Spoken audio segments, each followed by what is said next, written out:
Important thing is for you to focus on your academics because those metrics really matter. So let's go ahead and get started.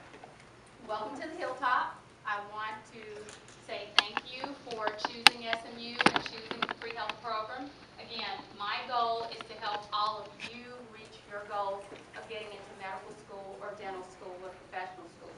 But you have to help me because I can only write and discuss what you guys demonstrate.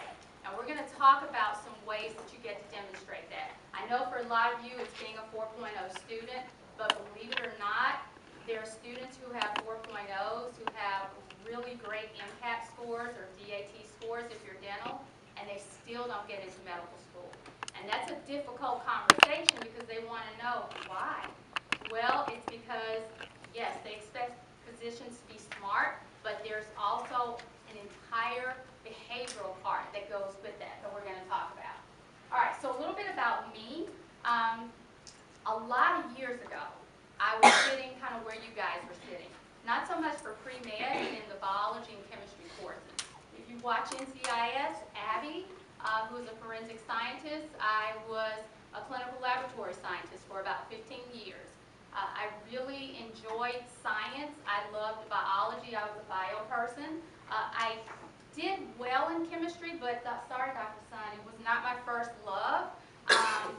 Ironically, though, I ended up working as a toxicologist for 10 years, so you never know where your subjects will take you. But once I worked in pre-health for 15 years, I decided that I wanted to do something different, which happens. You have career changes.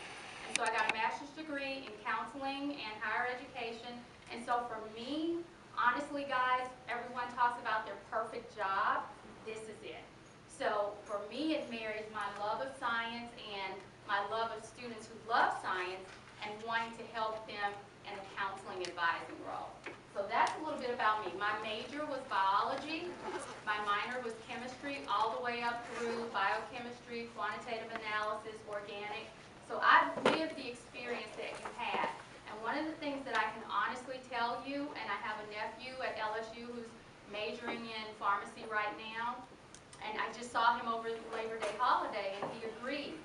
Your experience, while it will be rich and fun, may be different than a lot of your friends who are not in pre-health. Why?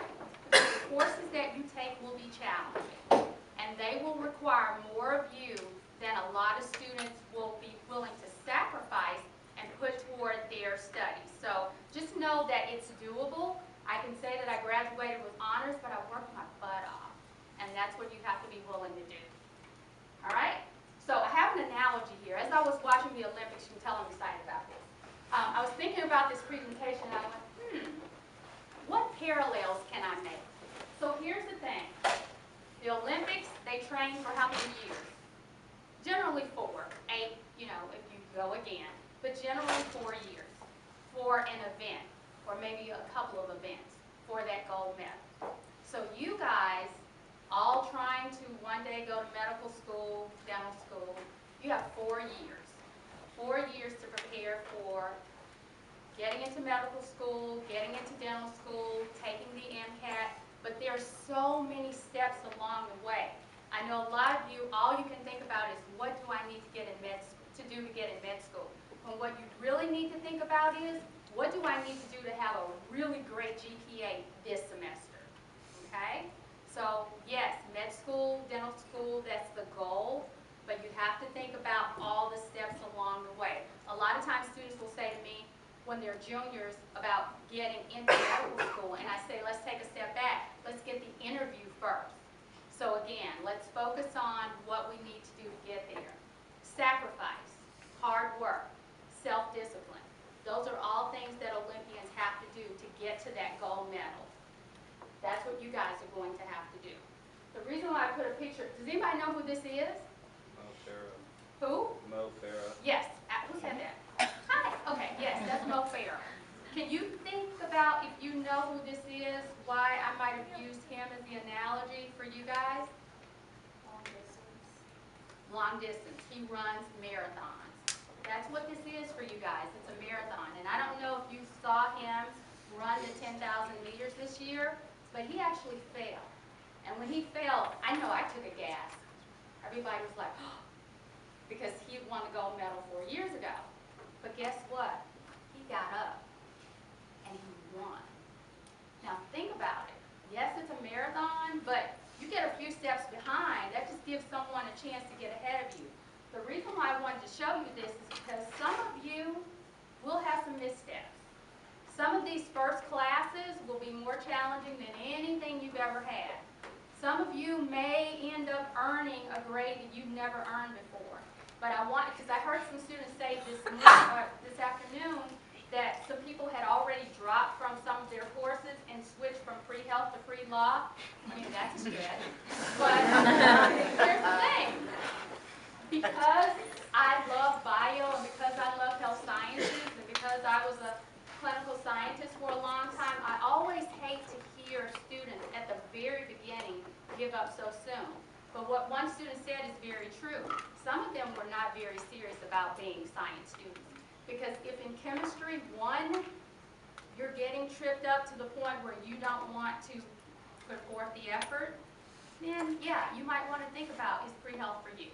So that's why I have the analogy there. This is a marathon, not a sprint, but in 6 semesters, for some of you who decide not to take a gap year, you will be applying to professional school. So even though it's a marathon, 6 semesters, when you think about it, is not very long. Okay? All right, so Office of Pre-Health Advising, there are 2 of us there. Myself and Mrs. LaCoy, will you raise your hand? All right? And so we are located in Dedman Life Science, 135. You'll see a picture there of our pre-health study lounge. It is open and available to all pre-health students, whether you want to come in there and just relax between classes, study with a group. I have people who come and just take naps. When it's MCAT season, I have people who come and they're in a small group around a table studying for the MCAT. But just know that the lounge is there and available, and my office is located right outside the lounge, so sometimes students will pop in and ask a question, but that's where we're located. All right, so what does our office do? Really, we are there to help you navigate this process of getting through the pre-health program to medical school. We're also there to help you in terms of providing workshops, partnering with like AED for presentations. Usually once a year in the spring, we have a health professions fair where you actually get to come and meet deans and admission representatives from various medical and dental schools. And that's a great time for you to ask the types of questions like, what do I need to do to be most competitive? What is the average GPA at your school? So those are some of the things that we do. And then another big thing that I do all summer is write committee letters of recommendation. But guess what? If I had not gone the science route, I probably would have gone the English route because I enjoy writing. I look at this as an opportunity to tell your story based on what you've done for the last 6 or 8 semesters, along with the letters of recommendation that these guys will write. And so when I write that committee letter, I can only write what is there. I can't make up or embellish anything, nor should I. I want to say how terrific and fantastic you are, but I have to have the facts to go along with that. We always talk about evidence based on what. So when I say the student is excellent, it needs to be based on more than grades, but all of the other things that you do. Okay? All right, so we have the University Advising Center. How many freshmen do I have in here? I'm guessing a lot. Okay, so you might be wondering, so what's the difference between working with the Office of Pre-Health Advising and the University Advising Center?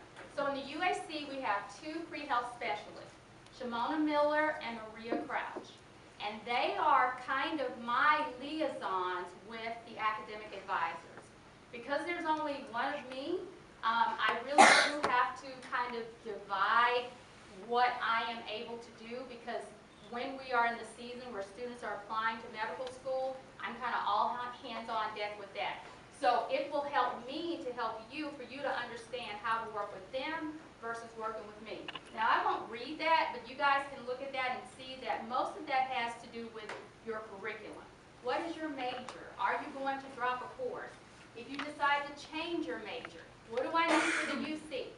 That's where things that I will say, we're not there yet, but when you get to the point where you might be deciding to drop a course, please talk to your advisor, because the pre-health program and the courses that we offer are very sequential. Now, yes, they are offered in the summer, but the preference is for you to do really well with these courses during the full semester. And if you drop a course, you need to know and understand how that's going to impact you moving along through your curriculum. All right, so advising really kind of helps those freshmen and sophomores who are still getting their academic preparation. Coaching is more so Office of Pre-Health Advising. When I talk to you, I'm talking about things on your suggested curriculum, the pre-med plan. I'm talking to you about things like volunteering, about whether or not you've done any shadowing, about summer programs that will help you be more competitive. So I want you to kind of see the difference between how you work with the UAC and how you work with our office. Pre-health organizations, AED, they're co-sponsoring this. It is our Pre-Health Honor Society.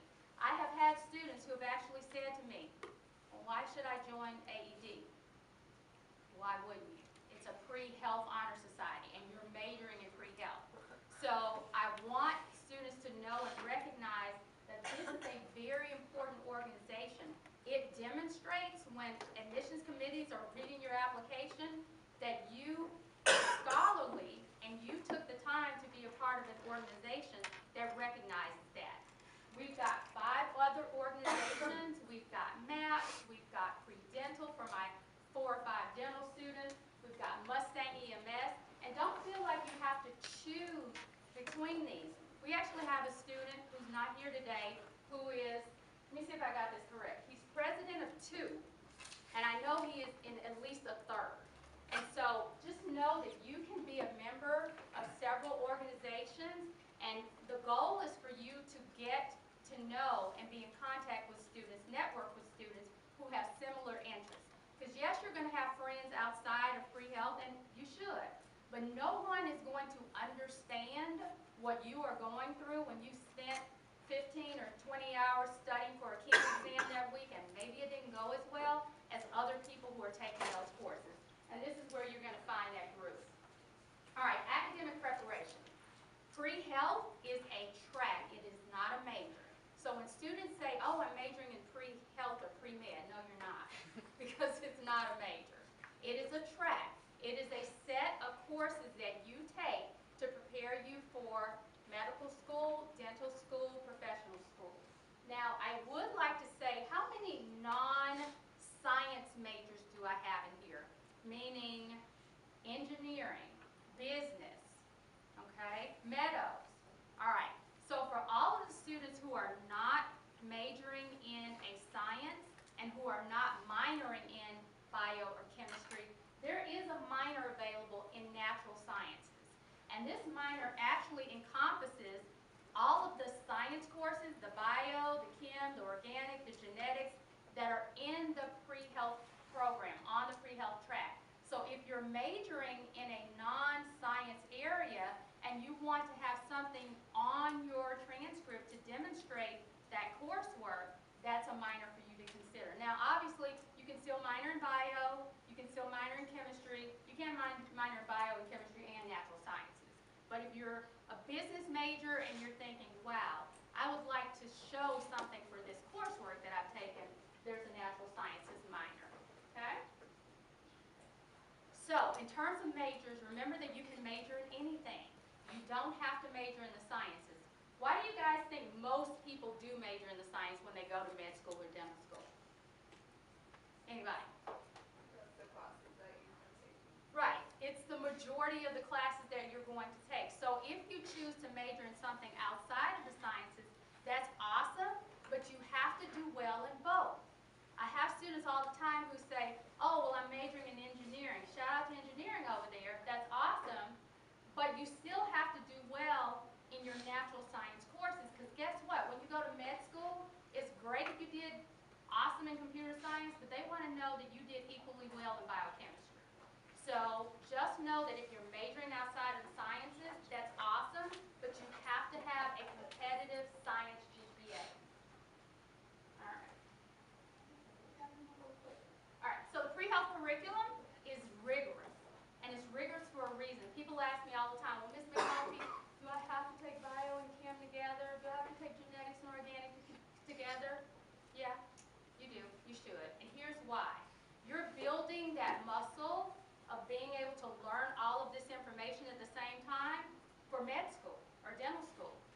you get there, you don't get to drop something because it's a little bit too challenging.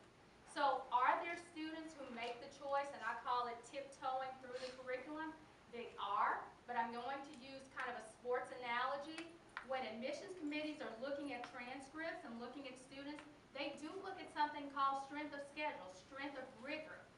Did you take challenging sciences courses together, or did you take one in the fall, one in the spring, a few in the summer, and that's how you got that great GPA? I'm not knocking that way of doing it, but is it as competitive as someone who followed a more rigorous curriculum? It's not. Okay, so you guys need to know that. Let me just go back to this slide for 1 minute. Statistics. If you are a student who is not majoring in the sciences, if you're in engineering or if you're in business, there is a business statistics, Stat 2301. Most medical schools will not accept that statistics. They want to see a non-business stat course. Now, if you're already in there and you're like, oh man, nobody told me that. There are some medical schools who require 3 hours of math. That math could be calculus, it could be stat, but I'm just letting you know that the preference for medical schools is a non-business stat, which is our Stat 2331, okay? And you do need to have a statistics course. It's really going to help you for the MCAT. All right, AP credit. I won't ask how many have AP credit or how many gave it up. Here's what I'm going to say about AP credit. Med schools prefer grades. Now, does that mean that they don't accept AP credit? Absolutely not. Lots of them do. But if you do keep the AP credit, the preference is that you take upper level courses to replace that AP credit. So let's say you gave up your 8 hours of biology. That's awesome because now you should earn a really great grade in biology. But let's say, and I won't call anybody out, I'm keeping my AP credit. I am not giving it up. I'm going straight into genetics, and then I'm going to do cell biology. Okay, that's great. But med schools then want to see an additional 8 hours of upper level coursework, including the lab, to compensate for that.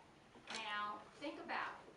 You've got AP credit, you take bio, you should do well in that course versus you jump straight into genetics, which is your choice, but now you've got to take more upper level courses to compensate for that. If you're a bio major, it's not that big of a deal. You have to have bio. If you're a major in something else, then it becomes a big deal. Okay? How do med schools view AP credit? It varies. What I usually say to students is, your sciences for sure, the preference is grades. There are some schools who will not accept AP credit, even in math. I use, for an example, Baylor. Baylor Medical School says we need 3 credit hours in math. Calculus is recommended, but it will take stats. But let's say you have only AP credit for your math courses. Baylor might be a school that you either don't apply to or you end up taking that course. So just know that you cast a wider net for acceptance to medical schools and application when you take the courses. Okay? Study abroad does require intentional planning, so please make sure you work with your advisor or come and talk to me about how you need to move around that coursework so that you still have the opportunity to be prepared for the MCAT in a timely manner, because now the new MCAT requires biochemistry, and if you don't take that course before you take the MCAT, we've just not seen really good results. So definitely know that if you want to study abroad, you can do it, but you have to plan carefully. Or be willing to take a gap year. All right, GPA. What do you need to be a competitive applicant? 3.7 and above. First year students, please look at that number. Okay? I see some of you look kind of surprised. Again, people's lives, 3.7 and above. That is what you need to be competitive. Okay? AED membership, remember I said it's an honor society, and so it does have a requirement. It has a requirement of 332 cumulative and 32 science for BCPM. That's biology, chemistry, physics, and math. And then to interview with the ACRC, and I'll tell you about that in just a few minutes, you have to have a 325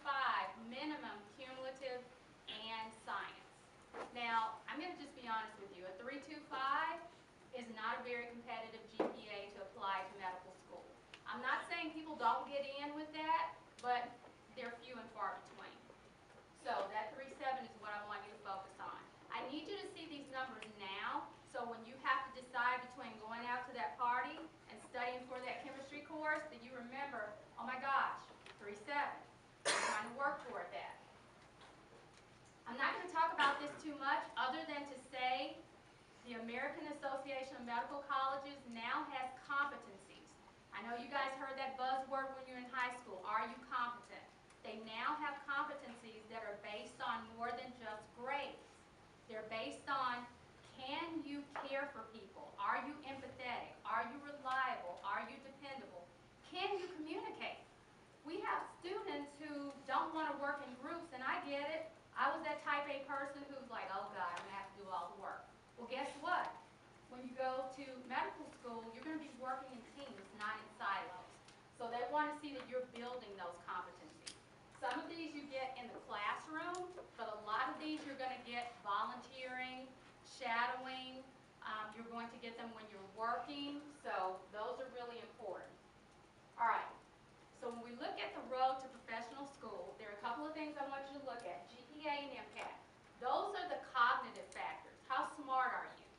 Okay, that's awesome, but then non-cognitive, that's where you get to learn about being empathetic, reliable, dependable, and people like these guys can't write those things about you if you've not gotten involved in activities that demonstrate that. So leadership, doctors are leaders, it's important. I know for you first-year students, you don't even know what organizations you're going to join.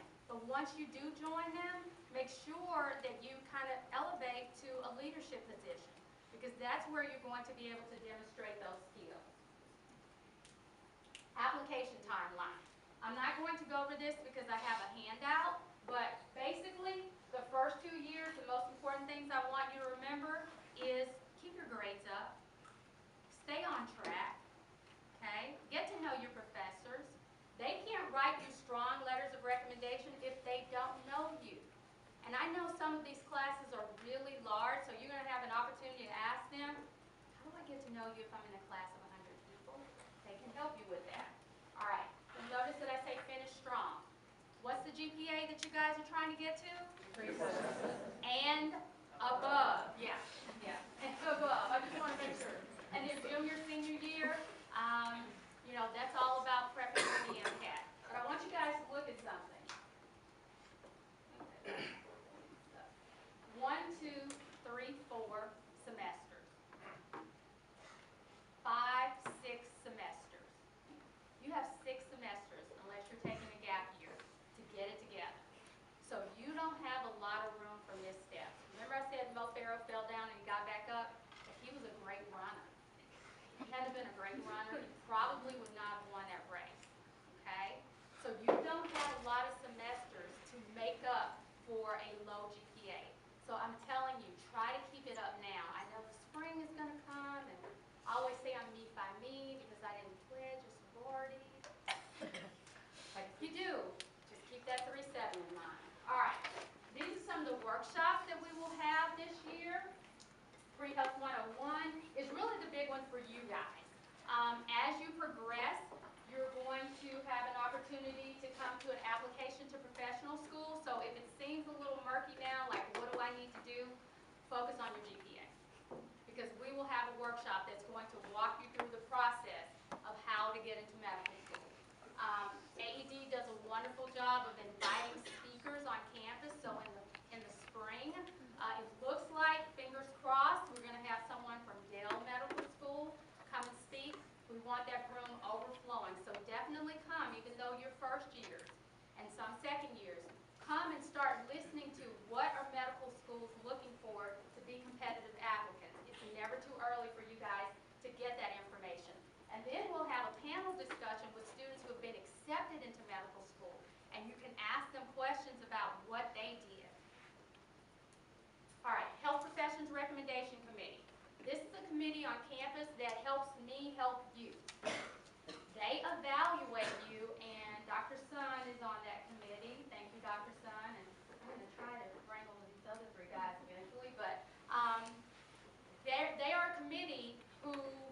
evaluates you and helps me write strong letters of recommendation, committee letters. And so when you go through the HPRC, we're going to kind of simulate what you need to do to prepare for medical school. So you'll have to write a personal statement, you'll have to provide a resume, you'll have to have letters of recommendation. All of those things for medical school, you'll have to do for the HPRC. And we have a minimum GPA now of 3.25. Again, you guys should be super exceeding that. New MCAT, I'm not going to spend a lot of time because you need to just do well in your first year classes. But I do want you to see the sections that are on the MCAT. So when you're in organic chemistry with Dr. Sun, you're like, oh my gosh, why am I learning this? Because it's on the MCAT. That's why you're learning that, okay? The new MCAT has biochemistry on it. So if you have parents who are physicians and they say, oh my gosh, I didn't take biochemistry for the MCAT, now you have to take biochemistry. The CAR section, which is a critical analysis and reasoning section, seems to be a section that is challenging for a lot of students. So I'm going to say early, start reading journal articles, start reading journal reviews, start reading and understanding literature, because those are the types of questions and information that you're going to see in that section. Stats. So you guys probably want to know about our percentages of people who get accepted to medical school. So this is from the students who are now M1s entering their second year of med school. So they were entry year 2015.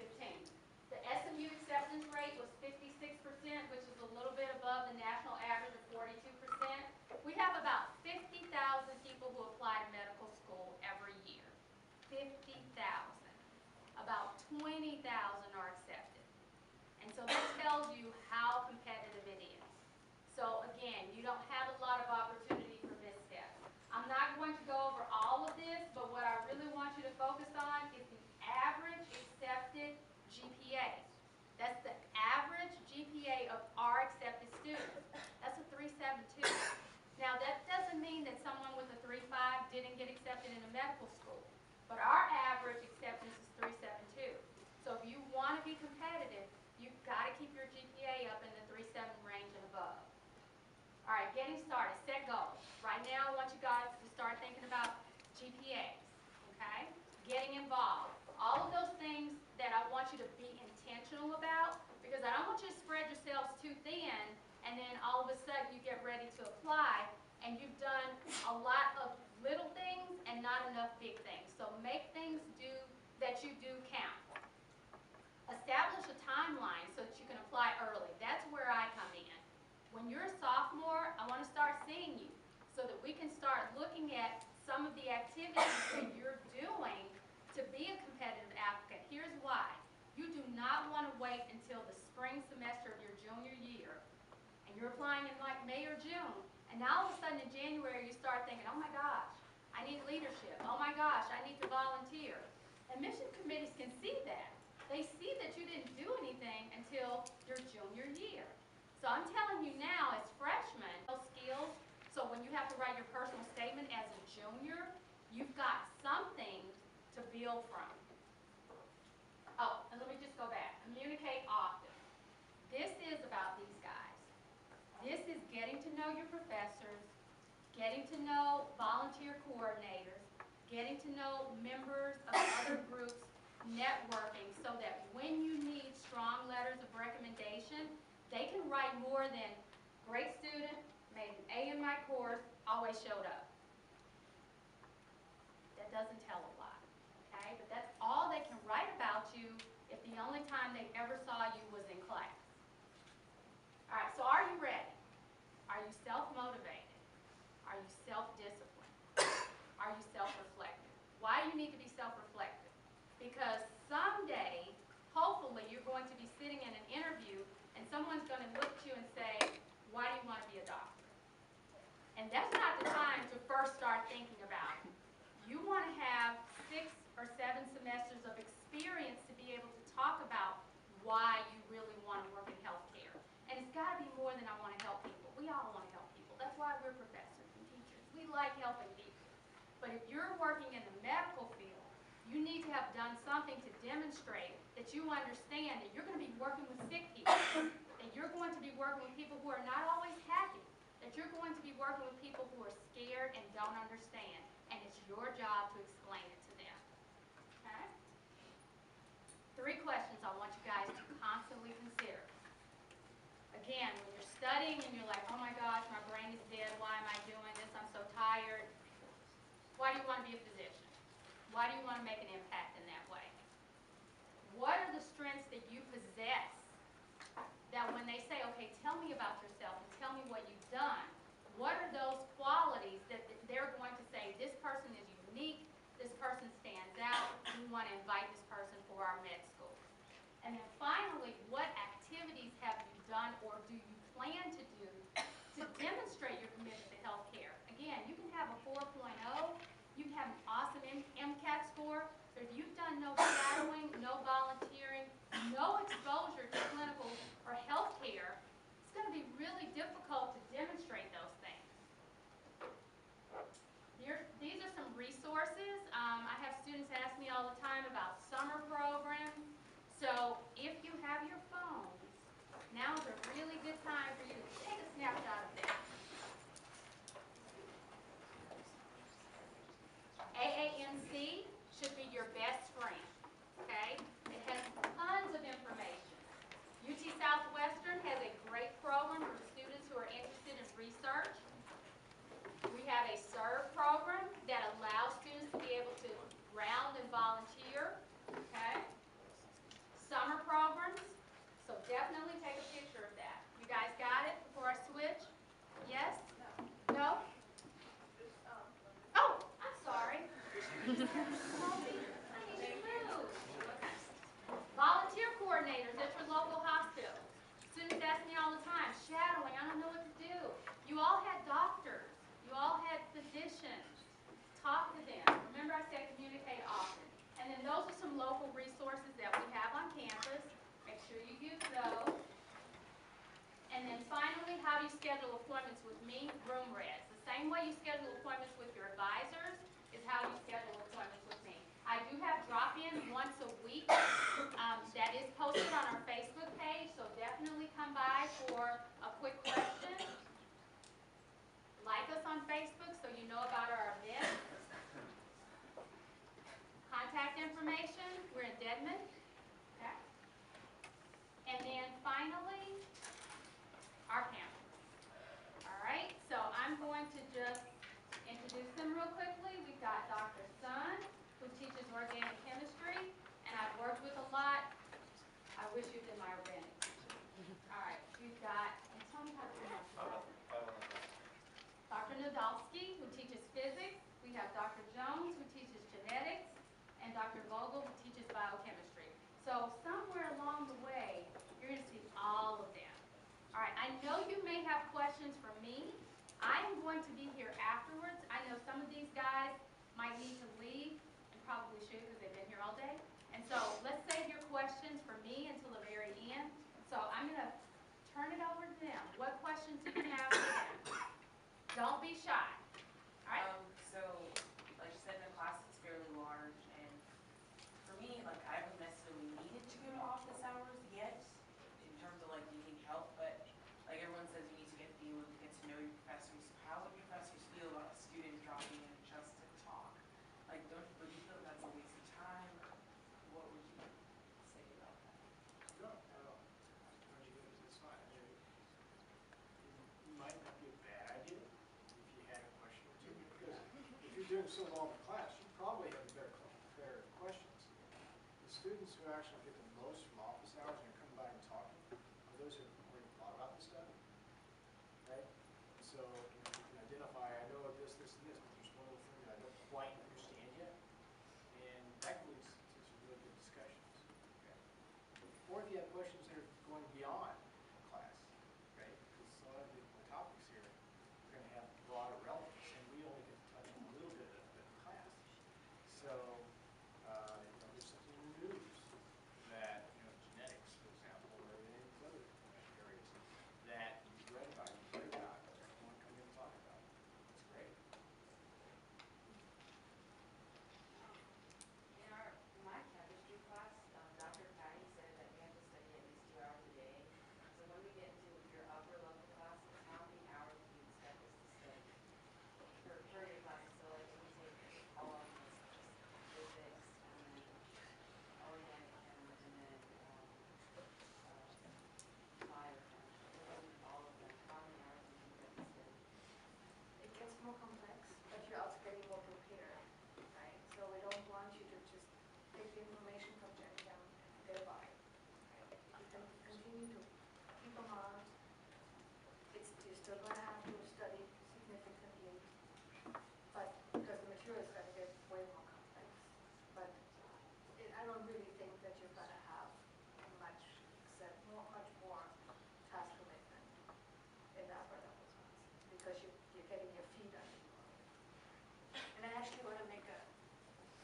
subtle note to what you said earlier.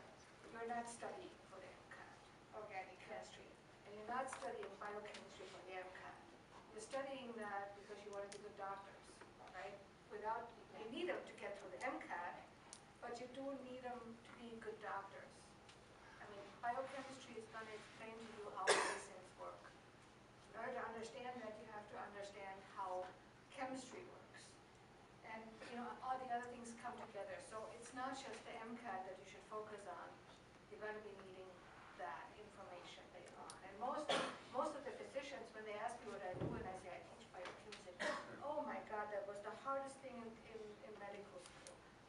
And so, if you get a good head start on that, it's not going to be the hardest thing.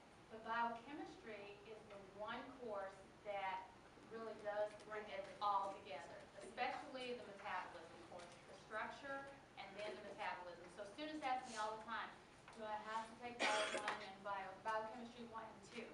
Well, most med schools say you need 3 hours of biochemistry, but I always say you need both biochemistries because when you get to the metabolism, it's going to make everything make sense. And our students who take Biochem 2, who are in med school and who've gone through that first year, say that that course, Biochem 2, really helped them do so much better their first year. If each of you could give one piece of advice to us as income extraction, what would it be? Did you guys all hear that? Yeah. Okay. So I guess part of this refers to the earlier question over there about hours. And I don't like to set hours, like you need to spend X amount of hours in the class. What I do recommend in my class is that you do a little bit every day. So I teach organic chemistry, I'm teaching now this fall, I teach on Tuesday and Thursday. And after Thursday, you have like 5 nights off from organic, right? Yeah. And so I tell my students, hey, you get 5 nights off, but what you have to do is do a little bit every day. Keep that material fresh to a few pounds every day, space it out. If you're struggling with it, you have to spend more time on it. If you just pick it up like that, maybe not so much time. So that's why I hesitate to put a number. But my overall recommendation is to really keep up to date with the class. Don't procrastinate. Just do a little bit every day to keep it fresh. I'll add that you don't want to print. That's how you remember for a longer period of time. You retain more material by learning it in small pieces rather than learning a big chunk within 1 or 2 nights. And so what happens is you just cram for the exam. You may pass with a good grade, but you forget what you studied within 2 weeks, and then in the next course you just need to pick it up somehow, or you just miss on the material that you would learn.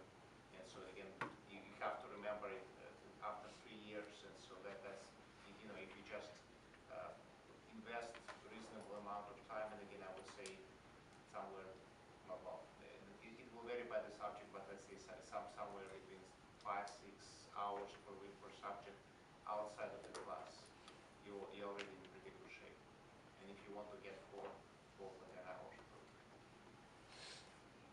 Think of your brain as a muscle. It needs to be trained, right? The more you do, the more it's getting trained, the easier it's going to get a lot of information. I completely agree with what you said. One thing you need to realize is that to get the equivalent grades you got in high school or in community college, if you transfer, you're going to need to know the material a lot better. Just anecdotally, it was 42 years ago when I was a freshman. And I went into my first exam was in my biology class. I had biology every semester through high school. It was much later. And I went into that first exam studying like I'd studied in high school. I kind of sort of know the stuff. I'm okay with it. And I got a C, just the class average. I wasn't sure at that time what I wanted to do after college, but I knew a C was not going to get me there. So from that point on, I knew the material cold. For every exam, I just knew that stuff backward and forward, and it pulled me out, of course, and so on. But you can't get away with just being vaguely familiar with what you covered in class and get a good grade at the college level. You've got to know the stuff almost well enough to teach it. Then you have a chance of it.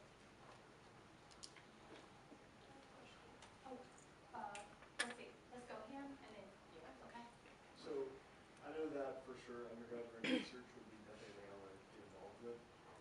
But I know that sometimes students will tag on with research that professors might already be doing. But how would you suggest coming to an idea of what you want to research, or what's the general kind of advice you give with getting involved with doing research as a professor? You're going to be, I mean, you are going to be joining a research team. You're not going to be, in most cases, able to just go into somebody's lab and use the resources to do a science fair project. Right? Because this is serious stuff and it's funded by, in most cases, by federal grants and so on. Get to know your professors. We look at the websites, right? Chicago has a website with the faculty's research interest on there. See if something strikes you, or an area of research you're interested in. Go talk to these people. Most of us have multiple graduates in where they are now. And in most cases, they've been students that I've had in class. And then they approach me and say, is there anything in your lab? And we can talk. And we agree. So yeah, I would strongly encourage you to get involved in research. But keep in mind, you are going to be, in most cases, participating as part of a research group in that practicum's lab. I second that clearly. I mean, we have quite a few undergraduate students who work with us. We usually want the students to get their freshman feet under them right before they start. So second semester, freshman year, sophomore year is probably a good time to think about it. And then just go talk to them. Remember I said communicate, Yeah. you have to talk. Talk to other students, you know, you get to know other students, and they talk to your TAs. The TAs are graduate students with us, right? So they can tell you a little bit about what's going on. So you said that, you know, like we have to learn the material. Like for chemistry, I know you can study by working out the problem, but for biology, how would you advise for us to actually study it when it's like reading the information? Again, how do you learn? You know, visually, reading. I mean, it really, like in genetics, it's a real case of schizophrenia because about half the course is more almost like, you know, working math word problems, okay, Mendelian type stuff. And the other part is more molecular concepts. To some extent, it is memorization. You get kind of beyond the memorization. It's just how do you learn how something works? You know, some people, we have problems that we suggest that people work through, you know, and do those. There are, you know, these figures which are very much more visual. Some people learn by reading. It depends on your style. But it's kind of like things about med school. You're supposed to learn how a liver works. How would you do that? Right? Because you can't work problems to figure out how the liver works. Right? You're expected to understand that. So you have to learn how to learn. That is a huge part of being a student, learning how to learn. I think there's quite some memorization involved. You have to learn a language before you can use it, right? So you have to get the vocabulary for the language. But then you also are going to use it and apply it. And I guess at first you're going to be doing a lot of memorization, but then you also are. But then of course when you learn the language you want to talk back, and that's Right. also very important, right? So you're reading, and maybe you can talk to your peers and try to explain what you learned. Just verbalize it, because then suddenly you realize that you think you know words, have terminology, but you don't know how to connect them, just like with regular language. It's a very important activity when you talk back. Working as a team is great. If you've got somebody who's about your level or better, in terms of their understanding, then you can try to teach each other. And I think that can be very helpful. I have a question for Dr. Sun. I know OCAM has moved towards like a lead-out course. Do you see a pattern of like people that drop out like one? Yeah, so in general, I usually don't have